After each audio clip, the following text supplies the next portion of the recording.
I added 30 kg to my weighted pull-ups and to my weighted dips, not by putting in more hours in the gym or instantly switching exercises when a new viral video got shown. It was by following a system that most beginners completely ignore. Most people fail weighted calisthenics because they treat it like a complete guessing game. They add unnecessary exercises to their programs, use random weights, and then get discouraged why their results are not good. They jump from program to program, trying everything but mastering nothing. So what's the difference between someone who stays stuck at the same numbers for years and someone who adds 30 kilograms to their pull-ups? It's not necessarily talent, it's not genetics, but it is by following a proven system. It's using a structure that works and following it without getting distracted. The system I'm about to show you has 5 principles, and if you even miss one of them, your chances of progressing decrease. But once you understand and even apply the 5 principles, you will make more progress. This is what added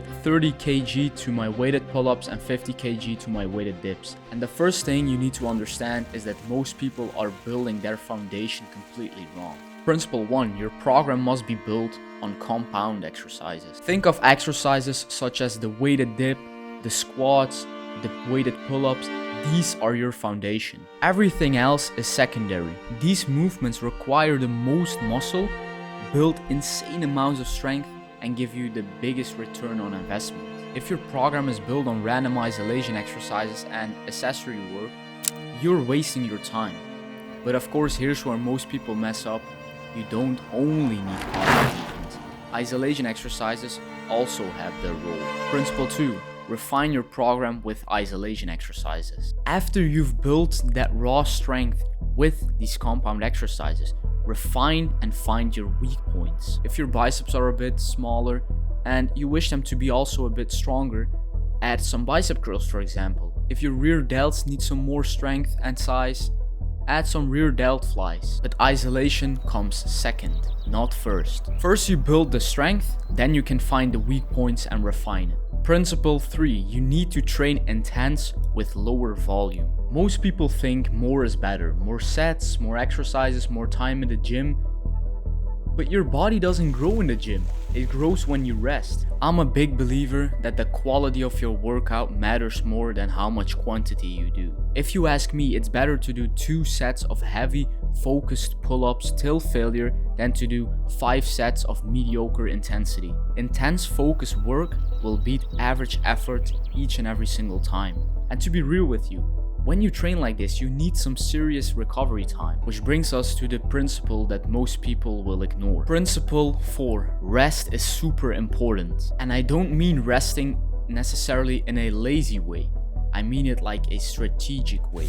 As we all know, your muscles don't grow during the workout. They grow during the recovery phase. If you're training weighted pull-ups every single day with maximum intensity because you're motivated, you might think you will be working harder, but you're actually sabotaging yourself. Rest days are growth days. This means sleep, proper nutrition, deload weeks where you intentionally back off the intensity.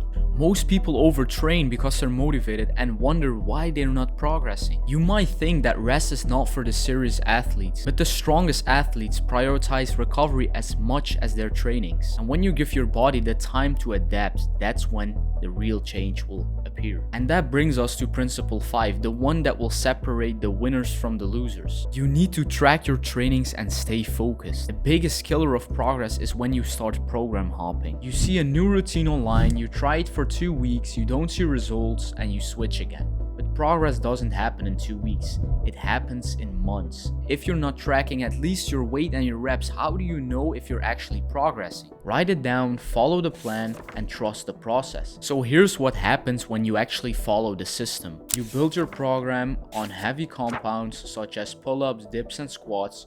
You refine it with targeted isolation work. You train intense with lower volume, giving everything you have each set.